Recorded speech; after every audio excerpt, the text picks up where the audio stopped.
My dear viewers, welcome to Fuji, Japan. And without any further ado, the tip number one is to brake late. Brake late, outbrake your competition, and then do it again. And again. And again.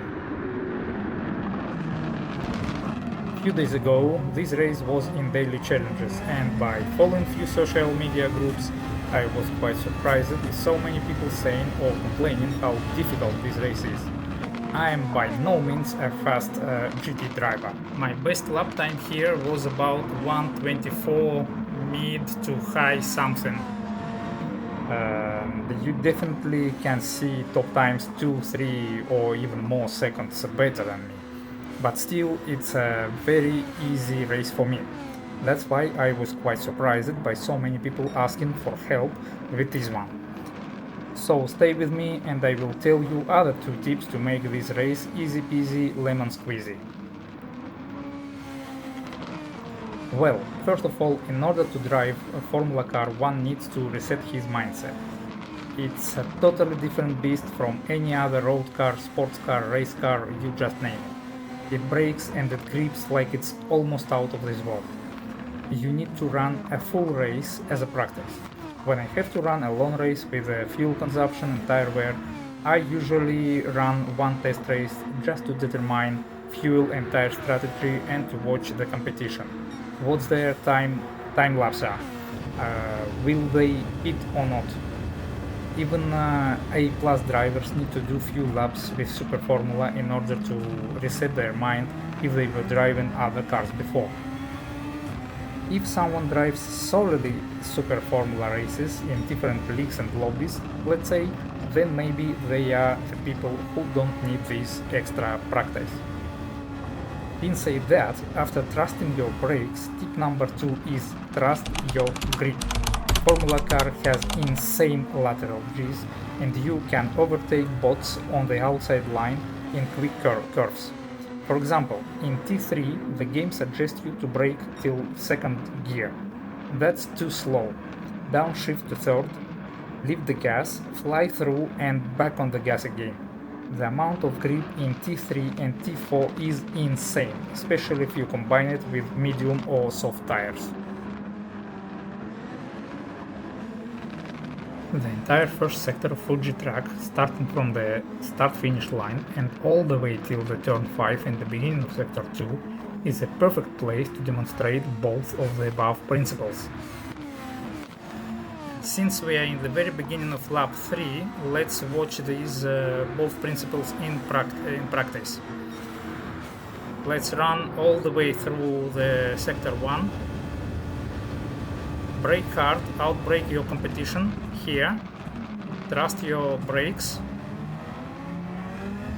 accelerate through turn 2, fly through here in 3rd gear, overtake on the outside, trust your grip, leading to T5. And braking zone before T5 is another overtake opportunity if there was any NPC car right in front of you. Now let's watch the rest of the lap before we go to the final tip. Note that I started lap 3 at P12 and ended up to P8. It was done very easy with no stress at all. That being said, the first 2 tips are for beginners. The third one, I would say, is for intermediate level drivers. The thing is that Gran Turismo is still just a game. Regardless of how real driving simulator it is, it still has its own physics engine, and understanding those physics will make you faster even if real world is different.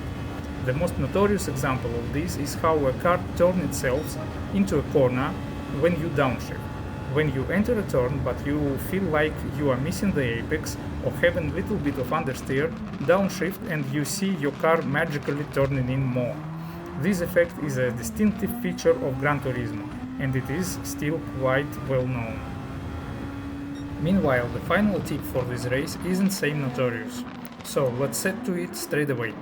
When you accelerate out of the corner, the logic says rev up in current gear and then upshift.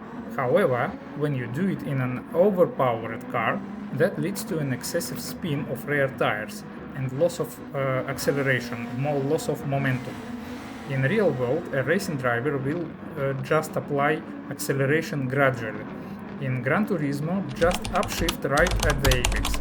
If you try this, at first you might even have a feeling that your car doesn't accelerate as fast as it should, but you will see better lap times at the finish line.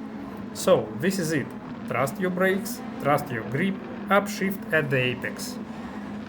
Even doing some sloppy laps with time penalties, I was already second at the equator of the race. Someone wrote that he was first at the end of lap 5, and I totally believe that this is possible. Just utilize these 3 tips and have a nice ride to victory with no stress, no hassle. Let's recap by watching the first sector of lap 5. Here, brake late, turn, trust your grip, turn 2, get closer to other cars, fly through Coca-Cola turn, trust your grip, go on the outside, dive into turn 5 and make 2 more positions higher. This week we have Tokyo 600 race in weekly challenges. This one also created lots of questions and posts of frustration in social media. Subscribe and watch my stream I'm planning to start right after I upload this video. Comment, ask your questions, I will be glad to answer. See you all later.